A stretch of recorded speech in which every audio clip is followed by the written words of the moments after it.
کے بالکل شروع کی بات کر رہے ہیں، برطانوی ہندوستان کا شہر قصور، سال 1908۔ جی۔ اور وہاں کے میونسپل بورڈ اسکول کے بورڈنگ ہاؤس میں ایک تنازع کھڑا ہوا کھانے پر۔ بالکل، سکھ اور مسلم طلباء کے درمیان۔ تو آج ہم اسی واقعے کی گہرائی میں جائیں گے، دیکھیں گے کہ اصل میں ہوا کیا تھا اور یہ ہمیں اس زمانے کے بارے میں کیا بتاتا ہے۔ جی، اور ہماری معلومات کا جو بنیادی ذریعہ ہے وہ ہے ایک انگریزی اخبار دی خالصہ ایڈوکیٹ۔ اچھا۔ اس کی 26 ستمبر 1908 کی اشاعت میں یہ خبر تفصیل سے چھپی تھی۔ یہ اخبار ویسے 1903 میں چیف خالصہ دیوان نے شروع کیا تھا۔ یعنی سکھ کمیونٹی کا ایک اہم نمائندہ اخبار تھا اس وقت۔ جی ہاں، بالکل۔ اگرچہ یہ 1923 میں بند ہو گیا تھا، لیکن اس دور میں اس کی بڑی اہمیت تھی۔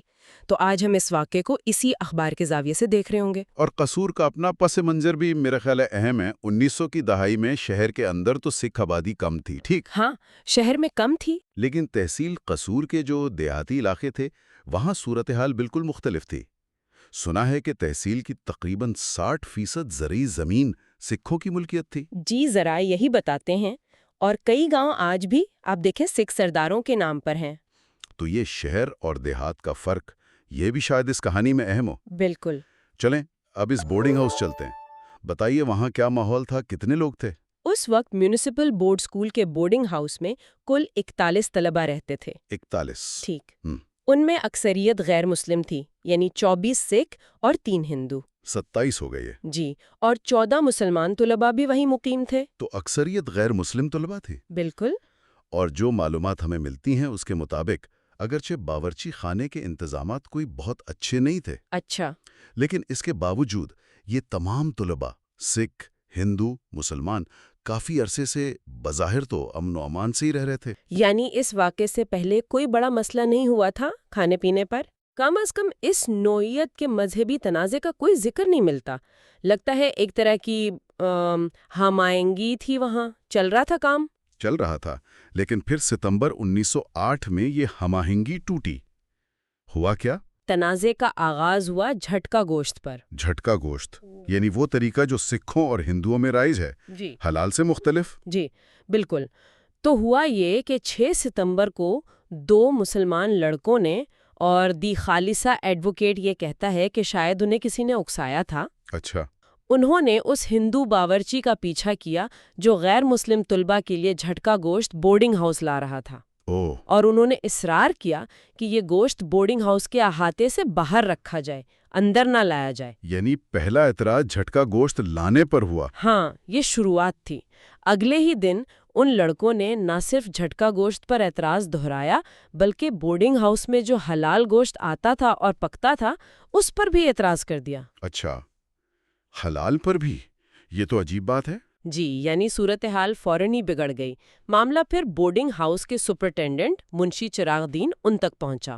انہوں نے آگے ہیڈ ماسٹر لالا خان چند کو رپورٹ کیا۔ تو اسکول کی سطح پر یہ معاملہ پہنچ گیا۔ جی، اور پھر اسکول سے باہر مقامی انتظامیہ تک۔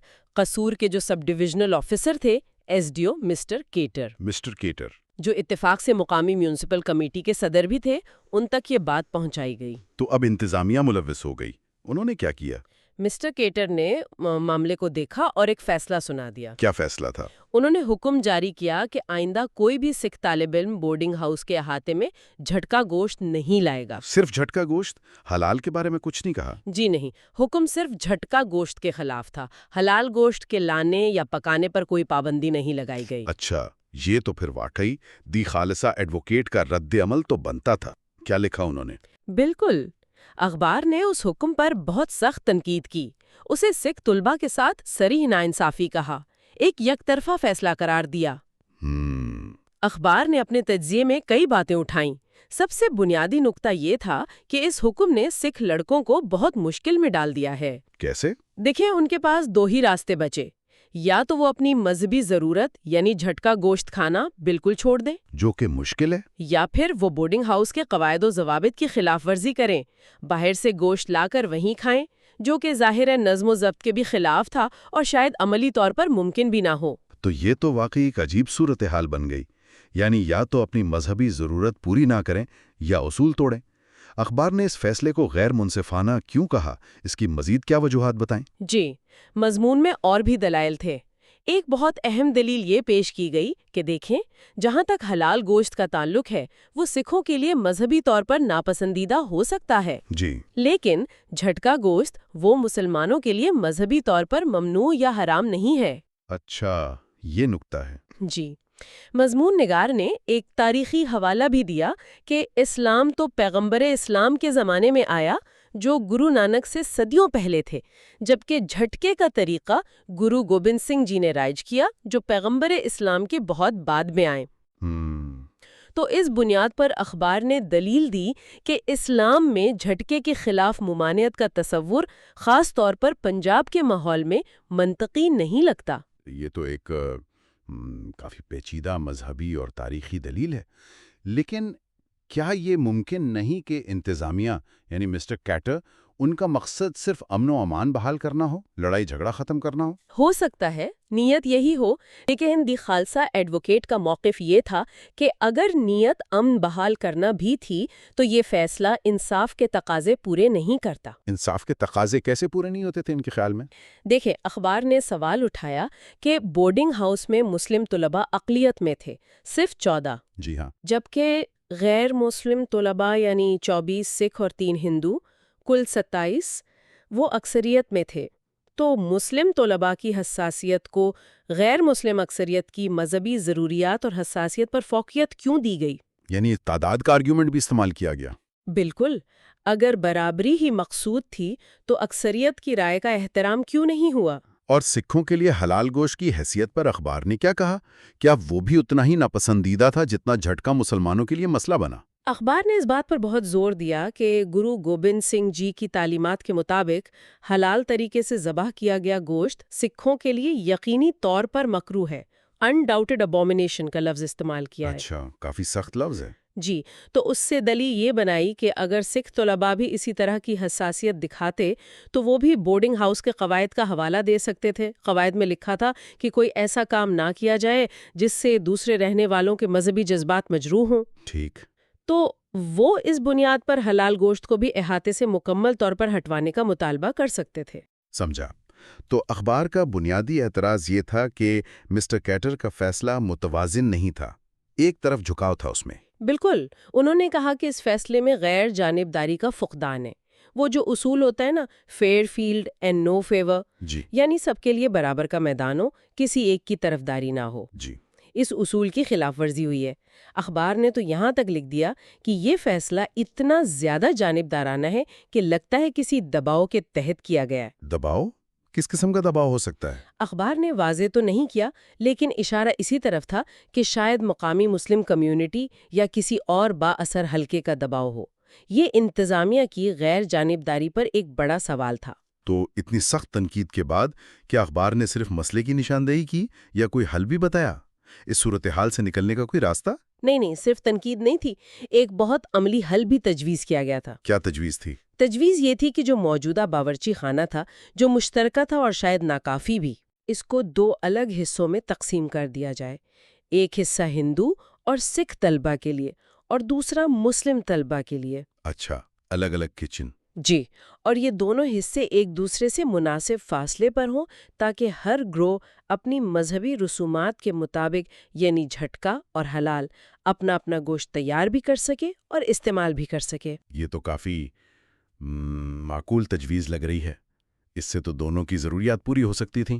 جی، بظاہر تو یہ ایک قابل عمل حل لگتا تھا۔ تو کیا اخبار نے اس تجویز کو آگے بڑھانے کے لیے یا مسٹر کیٹر کا فیصلہ بدلوانے کے لیے سکھ تنظیموں سے بھی کوئی اپیل کی؟ ہاں، بالکل کی۔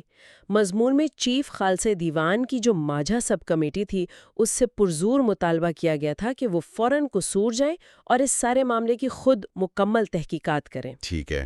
اور پھر سفارش کی گئی کہ تحقیقات کے بعد ڈائریکٹر پبلک انسٹرکشن اور حکومت پنجاب سے رابطہ کیا جائے تاکہ مسٹر کیٹر کا یہ حکم منسوخ کروایا جا سکے۔ اور اگر مان لیجئے یہ کوششیں کامیاب نہ ہوتیں، حکومت نہ مانتی یا فیصلہ نہ بدلتا، تو پھر کیا کوئی پلان بی تھا؟ اخبار نے اس امکان پر بھی بات کی۔ انہوں نے کہا کہ اگر حکام بالا انصاف نہیں کرتے، اگر یہ فیصلہ برقرار رہتا ہے تو پھر سکھ برادری کو خود کچھ کرنا ہوگا۔ خود کیا کرنا ہوگا؟ تجویز دی گئی کہ پھر سکھ برادری کو چندہ جمع کر کے قصور میں سکھ طلبہ کے لیے ایک بالکل علیحدہ بورڈنگ ہاؤس قائم کرنا چاہیے۔ اوہ، یعنی مکمل علیحدگی۔ جی، اخبار نے ایک پچھلے دیوان یعنی کسی اجلاس سے بچ جانے والی رقم کا بھی ذکر کیا، تقریباً 2000 روپے، اور کہا کہ اس رقم کا اس سے بہتر استعمال کوئی نہیں ہو سکتا۔ یعنی کمیونٹی کو اپنی مدد آپ کے تحت مسئلہ حل کرنے کی تلقین کی گئی۔ بالکل، یہ ایک طرح سے آخری حل کے طور پر پیش کیا گیا۔ تو یہ ساری تفصیل ہم نے سن لی۔ اب اگر ہم اس پورے واقعے کو دیکھیں تو اس کا کیا مطلب نکلتا ہے؟ اس کی اہمیت کیا ہے؟ دیکھیں، یہ واقعہ بظاہر تو ایک مقامی سطح کا ایک چھوٹے سے بورڈنگ ہاؤس کا جھگڑا لگتا ہے۔ ہاں، ایسا ہی ہے۔ لیکن اصل میں یہ 20ویں صدی کے شروع میں قصور جیسے شہر کے اندر جو سماجی اور مذہبی تناؤ موجود تھا، اس کی ایک بہت واضح مثال ہے۔ ایک چھوٹی سی تصویر بڑے مسئلے کی۔ بالکل، ایک مائکروکازم جس میں ہمیں بڑے رجحانات نظر آتے ہیں۔ ایک طرف تو یہ ہے کہ مختلف برادریوں کے طلباء روزمرہ کی زندگی میں اکٹھے رہ رہے تھے، یعنی ایک سطح پر ہاں آہنگی تھی۔ جی۔ لیکن دوسری طرف یہ بھی صاف ظاہر ہے کہ مذہبی رسومات، خاص طور پر کھانے پینے سے جڑی ہوئیں، وہ کتنی حساس تھیں اور کیسے چھوٹی سی بات پر بھی گہرے اختلافات اور تنازعات پیدا کر سکتی ہیں۔ اور اس میں انتظامیہ کا کردار بھی بہت اہم نظر آتا ہے۔ ایک مقامی افسر مسٹر کیٹر، ان کا ایک فیصلہ، چاہے وہ امن قائم کرنے کے لیے ہی کیوں نہ ہو، جی، کیسے مختلف گروہوں پر الگ الگ اثر ڈال سکتا ہے اور شاید موجودہ کشیدگی کو کم کرنے کے بجائے بڑھا بھی سکتا ہے۔ یقیناً اس کیس میں تو سکھ برادری نے بہت واضح طور پر محسوس کیا کہ ان کے ساتھ ناانصافی ہوئی ہے۔ دی خالصہ ایڈوکیٹ کا رد عمل اسی احساس کی عکاسی کرتا ہے۔ جی، وہ تضاد۔ کیا اس کا بھی کوئی تعلق ہو سکتا ہے اس فیصلے سے؟ کیا شہر میں کم تعداد کی وجہ سے ان کی بات کم سنی گئی؟ یہ کہنا تو مشکل ہے، کوئی ثبوت تو نہیں، لیکن یہ سوال ذہن میں ضرور آتا ہے۔ یہ واقعہ ہمیں شہر اور دیہات کے فرق، طاقت کے توازن اور مختلف مذہبی کمیونٹیز کے درمیان تعلقات کی جو پیچیدگیاں تھیں، ان کو سمجھنے کی دعوت ضرور دیتا ہے۔ یہ واقعی ایک اہم نقطہ ہے، اور یہ ہمیں یاد دلاتا ہے کہ تاریخ صرف بڑی بڑی جنگوں یا بادشاہوں کی کہانی نہیں ہوتی۔ بالکل نہیں۔ عام لوگوں کی زندگیوں میں پیش آنے والے ایسے چھوٹے چھوٹے واقعات بھی اس دور کی سماجی حقیقتوں پر گہری روشنی ڈالتے ہیں۔ اور دی خالصہ ایڈوکیٹ جیسے ذرائع کی اہمیت بھی اسی سے واضح ہوتی ہے۔ یہ جو تاریخی ریکارڈ ہے، یہ ہمیں ماضی کی آوازیں سننے کا موقع دیتے ہیں، مختلف نقطۂ نظر سمجھنے کا موقع ملتا ہے۔ جی، آج کو بھی تشکیل دیا ہے۔ یہ صرف ایک خبر نہیں، یہ اس وقت کے احساسات، ان کے خدشات، ان کی دلیلوں کا ایک عکس ہے۔ تو آخر میں سامعین کے لیے ایک سوال چھوڑتے ہیں سوچنے کے لیے، کہ کیسے ایک اسکول کے بورڈنگ ہاؤس میں کھانے پینے کے انتظامات پر ہونے والا ایک معمولی سا تنازع جی، ہمیں اس دور کی حکومت، سماج، مذہبی شناخت جیسے بڑے بڑے موضوعات پر غور کرنے پر مجبور کر دیتا ہے۔ اور تاریخ میں درج ایسے بظاہر چھوٹے واقعات آج ہمیں اپنے ماضی اور شاید اپنے حال کو بھی سمجھنے میں کیسے مدد دے سکتے ہیں۔ آج ہم 20ویں صدی کے بالکل شروع کی بات کر رہے ہیں، برطانوی ہندوستان کا شہر قصور، سال 1908۔